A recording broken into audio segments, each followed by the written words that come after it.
धमकी येणं हे भाईजानला नवीन नाही आहे, पण बाबा सिद्दीकीच्या हत्येनंतर पोलीस प्रशासन नव्हे तर स्वतः सलमान खानही सावध झालाय। स्वतःच्या सुरक्षेची तो पुरेपूर काळजी घेतोय। मात्र सतत येणाऱ्या धमक्यांनी दबंग खान सोबत पोलिसांची डोकेदुखी वाढली आहे। पाहूयात हा स्पेशल रिपोर्ट।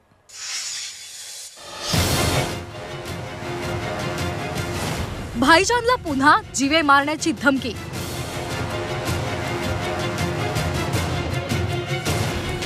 सलमानची कार बॉम्बने उडवण्याची धमकी।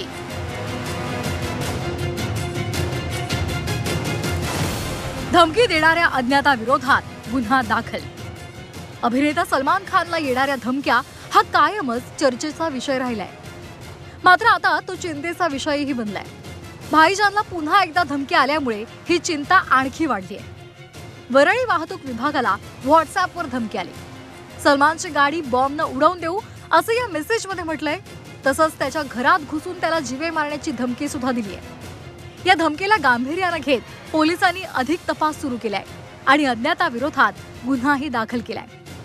एका सिनेमावेळी सलमानवर काळविटाच्या शिकारीचा आरोप झाला होता आणि तेव्हापासून तो बिश्नोई गँगच्या निशाण्यावर आहे। याआधी सुद्धा त्याला अनेक धमक्या आल्या होत्या। 5 महिन्यापूर्वी मुंबई वाहतूक पोलिसांना धमकीचा मेसेज आला। या मेसेजमध्ये सलमानकडून 2 कोटी रुपयांच्या खंडणीची मागणी करण्यात आली। जर खंडणी दिली नाही तर जीवे मारण्याची धमकी देण्यात आली। एप्रिल 2024 ला सलमानच्या बांद्र्यातल्या गॅलेक्सी अपार्टमेंटमध्ये गोळीबार झाला। लॉरेन्स ग्रुपनं या हल्ल्याची जबाबदारी स्वीकारली। एप्रिल 2023 ला अल्पवयीन मुलाचा मुंबई पोलिसांना फोन आला होता आणि त्यानंही सलमानला जीवे मारण्याची धमकी दिली। मार्च 2023 ला जोधपूरच्या एका रहिवाशाकडून सलमानला धमकीचे 3 ईमेल आले। आता तुझा पुढचा नंबर तुझा सिद्धू मुसेवाला करू असा यामध्ये उल्लेख होता। जून 2022 ला सलमानचे वडील सलीम खान यांना अज्ञात पत्राद्वारे धमकी आलेली होती आणि यामध्ये त्यांना आणि सलमानला जीवे मारण्याचा उल्लेख होता।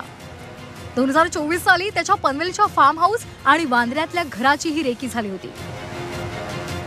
राजकारणी आणि सलमानचे मित्र बाबा सिद्दीकी यांच्या हत्येनंतर सरकार, पोलीस प्रशासन आणि खुद्द सलमान खान स्वतः सुद्धा अधिक सावध झाला। त्याची स्वतःची सुरक्षा आहेच, पण महाराष्ट्र सरकारनेही त्याला Y+ श्रेणीची सुरक्षा दिली आहे। सलमानची कार सुद्धा पूर्णपणे बुलेट प्रूफ आहे। इतकंच काय तर घराच्या काचाही त्यानं बुलेट प्रूफ बसवलाय।